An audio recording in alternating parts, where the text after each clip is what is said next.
Fourth views, चौथा विचार, बाकी ठीक। बिहार की राजनीति में भूमिहारों को साधने की कवायद न सिर्फ भाजपा बल्कि जदयू और राजद भी कर रही है। कारण यह है कि भूमिहार जाति का वोट यदि किसी विधानसभा या लोकसभा क्षेत्र में दूसरे की अपेक्षा दूसरे या तीसरे स्थान, चौथे स्थान पर भी है तो वो बुलक्कड़ जाति मानी जाती है। यानी राजनीति की चर्चा चौक चौराहों पर करने वाली जाति भूमिहार को माना जाता है। सवाल यह है कि जो बिहार में भूमिहार लैंड है, यानी वे लोकसभा क्षेत्र जहां भूमिहारों का वर्चस्व है, उसे लेकर कैसी राजनीति चल रही है और क्या खिचड़ी पक रही है। भाजपा पर भूमिहारों का दबाव है, क्यों है? कौन कौन सीट ऐसे हैं जहां भूमिहार चाहते हैं कि उनके जाति के किसी प्रत्याशी को ही यह सीट चुनाव लड़ने के लिए मिले, और कौन सा ऐसा सीट है जहां गैर भूमिहार के जीतने का अफसोस भूमिहारों को है। जी हाँ, इस वीडियो में हम इसी बात की चर्चा करेंगे। यानी देश का चुनाव हो रहा है और हम बात बिहार की कर रहे हैं। जी हाँ, 16 महीने लगभग बाद देश का चुनाव होगा, लोकसभा का चुनाव होगा वर्ष 2024 में, और हम बात बिहार के लोकसभा चुनाव के संदर्भ में कर रहे हैं, बिहार की राजनीति की कर रहे हैं। आप देख रहे हैं फोर्थ व्यूज और मैं उपेंद्र कश्यप, बिहार पॉलिटिक्स। भूमिहार लैंड माने जाने वाले बिहार में 7 लोकसभा सीट हैं, जिनका नाम है बेगूसराय, मुंगेर, नवादा, जहानाबाद, मोतिहारी, वैशाली और मुजफ्फरपुर। एक बार आप फिर से सुन लें कि भूमिहार लैंड के 7 लोकसभा क्षेत्र कौन है। बेगूसराय, मुंगेर, नवादा, जहानाबाद, मोतिहारी, वैशाली और मुजफ्फरपुर। भूमिहार यह चाहते हैं कि इन सभी 7 सीटों पर भूमिहार प्रत्याशी ही हों, ताकि उनका जो वर्चस्व रहा है इन सीटों पर वह फिर से कायम हो सके। और वो ऐसा भाजपा से अधिक अपेक्षा करते हैं कि भाजपा यहाँ भूमिहार कैंडिडेट ही दे। इसकी वजह है भाजपा भूमिहार को अपना मानती है और भूमिहार भाजपा को सबसे करीब अपना मानती है। यह तथ्य है बिहार में। यह और बात है कि जदयू और राजद भी भूमिहारों को साधने की कोशिश लगातार कर रही है, और राजनीति में सबको साधने की कोशिश सब कोई करता है, यह भी सत्य है और यही होना भी चाहिए।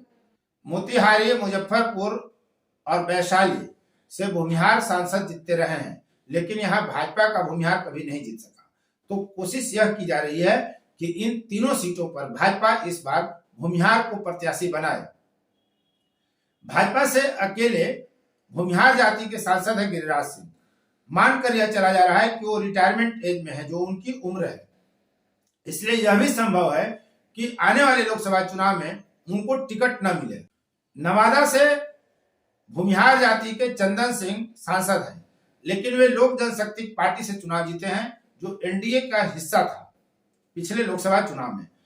माना यह जा रहा है, राजनीतिक गलियारों में चर्चा इस बात की है कि चंदन सिंह आने वाले 3 महीनों में वो भाजपा में ही शामिल हो जाएंगे और भाजपा यहां से कैंडिडेट देगी। बेगूसराय से है गिरिराज सिंह। यदि गिरिराज सिंह को यहां से टिकट नहीं मिला तो किसी भूमिहार को ही भाजपा देगी, ऐसी चर्चा है। और माना यह जा रहा है कि यह तब संभव है जब गिरिराज सिंह वास्तव में रिटायर घोषित कर दिए जाए, वो चुनाव न लड़े। मुंगेर सीट से जदयू के राष्ट्रीय अध्यक्ष ललन सिंह सांसद बने। ये तब सांसद बने थे जब भाजपा के साथ जदयू चुनाव लड़ी थी 2019 में, यानी एनडीए का वो हिस्सा थे।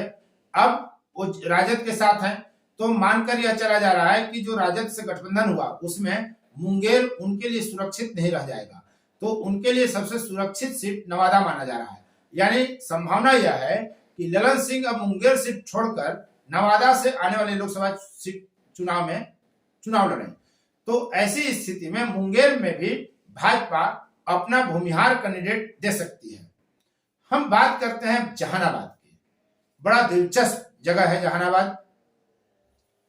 इससे पहले बता दें कि मुंगेर और नवादा में 2009, 2014 और 2019 तीनों बार भूमिहार चुनाव जीते हैं।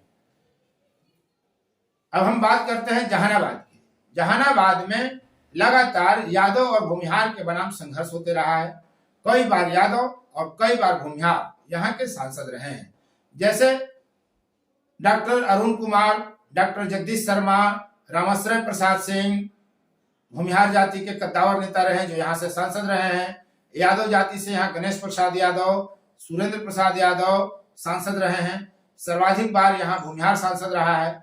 लेकिन पिछले लोकसभा चुनाव में एक प्रयोग हुआ और जातीय समीकरण पूरी तरह यहाँ से बदल दिया गया। एनडीए का हिस्सा था जदयू ने जहानाबाद से चंद्रेश्वर प्रसाद चंद्रवंशी को टिकट दिया और वे चुनाव जीत गए। लेकिन यह यादवों को भी नहीं बचा और भूमिहारों को भी नहीं बचा। भूमिहार इसे अपने पराजय के रूप में मानकर चलते हैं। उन्हें यह लगता है कि वे इस सीट पर हार गए, कोई दल नहीं हारा बल्कि भूमिहार हार गया। और यादव भी चूंकि यहाँ जीतते रहे, यहाँ संघर्ष यादव और भूमिहार में रहा है, तो यादवों को यह लगता है कि हमसे गलती हुई। अब चूंकि राजद और जदयू एक साथ है, तो क्या आने वाला लोकसभा चुनाव 2024 में जहानाबाद से चंद्रेश्वर प्रसाद चंद्रवंशी फिर से प्रत्याशी बनाए जाएंगे महागठबंधन के? इस पर प्रश्न चिन्ह है, क्योंकि यहाँ यादव स्वीकार शायद न करेंगे कि फिर से चंद्रेश्वर प्रसाद चंद्रवंशी आए और उधर भाजपा किसी भूमिहार को यहाँ से कैंडिडेट बनाए। इसका दबाव भूमिहारों का भाजपा पर अभी से शुरू हो गया है। तो मिला जुलाकर बात यह है कि बिहार में जो 7 लोकसभा सीट भूमिहार बहुल माने जाते हैं और इनके अलावा भी वे सीट जहां भूमिहारों का बड़ा वर्ग रहता है, तो कम से कम तो ये 7 जो भूमिहार लैंड वाले सीट माने जाते हैं वहां भूमिहार ही भाजपा के प्रत्याशी हों। इसका दबाव बीजेपी पर भूमिहार जाति के नेता और भूमिहार बिरादरी के लोग डालना शुरू कर चुके हैं। तो आने वाले लोकसभा चुनाव में क्या होगा, आप याद रखिएगा कि फोर्थ ब्रिज ने क्या कहा, क्या दिखाया है। फिर चुनाव में जैसा होगा वैसी बात की जाएगी। अब तक इस वीडियो में बने रहने के लिए आपको बहुत बहुत धन्यवाद। यदि अब तक आपने इस चैनल को सब्सक्राइब नहीं किया है तो चैनल को सब्सक्राइब कर लें, शेयर लाइक कमेंट जरूर करें और हाँ, और नोटिफिकेशन वाली घंटी बेल आइकन जरूर दबाएं ताकि आपके पसंद का वीडियो सबसे पहले आप तक पहुंचे। और आप कमेंट बॉक्स में कमेंट जरूर करें कि आपको बिहार पॉलिटिक्स पर हमारा एपिसोड कैसा लगता है, हमारा वीडियो कैसा लगता है और विश्लेषण कैसा लगता है। यदि आप कुछ खास विश्लेषण की मांग चाहते हैं कि और किसी राजनीति के अमुक क्षेत्र पर विश्लेषण आना चाहिए, तो आप कमेंट बॉक्स में उसकी डिमांड कर सकते हैं। हम प्रयास करेंगे कि आपके विचारों के अनुसार हम वीडियो बनाकर आपके बीच प्रस्तुत करें। धन्यवाद। कैसा लगा आपको चुनाव देश का और बात बिहार की?